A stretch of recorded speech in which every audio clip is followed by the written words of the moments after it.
It's 5 o'clock in the morning. Conversation got boring. We're here at Angkor Wat at sunrise.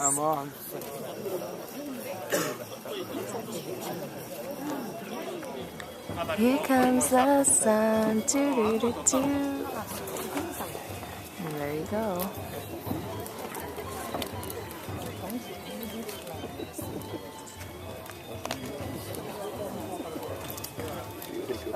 We're here at Angkor Wat, which is the mother of all temples, as it literally means the temple that is a city. It is quite literally heaven on earth. There are over 3,000 apsaras here at Angkor Wat. The apsara is the heavenly nymph or goddess.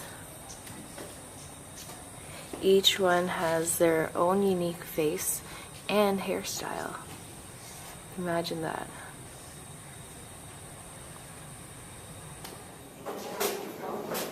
Here are the steps up to one of the towers. They made it really steep because the way to the gods is no easy task. And here's the ascent to the summit of Angkor Wat. Many are making the pilgrimage up. We're gonna do the same. We're at the central tower, which is 50 meters above ground.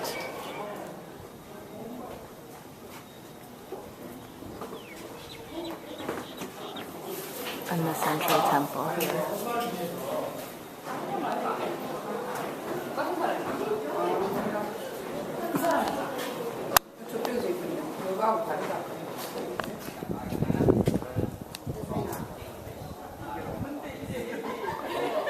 One step closer to being with the gods. We're here at Angkor Thom, which means the great city, and it was built by Jayavarman VII, who is considered to be the Khmer civilization's or the Khmer Empire's greatest king. These towers are known as the Temple of the Tightrope Dancers. Tightropers would, well, tightrope from one tower to another to please the king. Okay, this is the Terrace of the Elephants, and this was used as the viewing hall for all the big public ceremonies held back in the ancient times of the Khmer Empire. You can't see it from here, and it all looks like just rubbish and a big pile of rocks, but if you look closely, which I'll show you in a second, there are a lot of details to this stone. So what from afar looks like nothing, it's actually detailed carvings of elephants, which of course back in the day was the main mode of transportation. Can you tell which one here is a reconstruction of the original?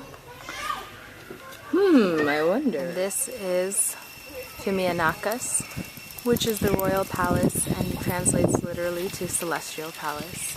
It's a pyramidal representation of the Indian mythical Mount Meru.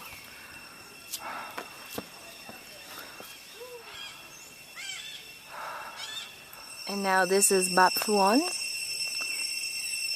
which is again a pyramidal representation of Mount Meru. It's known as the largest jigsaw puzzle of the world because in the Khmer Rouge years, records of how this structure was supposed to look like was lost. And so the organization in charge of restoring this structure, they were left with 300,000 stones to put back into place. You can see some of them here. So many stones that are still missing, that still need to be put into place at Baphuon. Take a look at Bayon, built by Jayavarman VII. You can't tell from afar, but if you look closely enough, you'll see a face, and it's the face of the Avalokiteshvara. I hope I pronounced that right. And it's the face of Jayavarman VII and Buddha merged together. One face. 2, 3, 4, 5, 6, 7, 8, 9, 10, all the way to 216.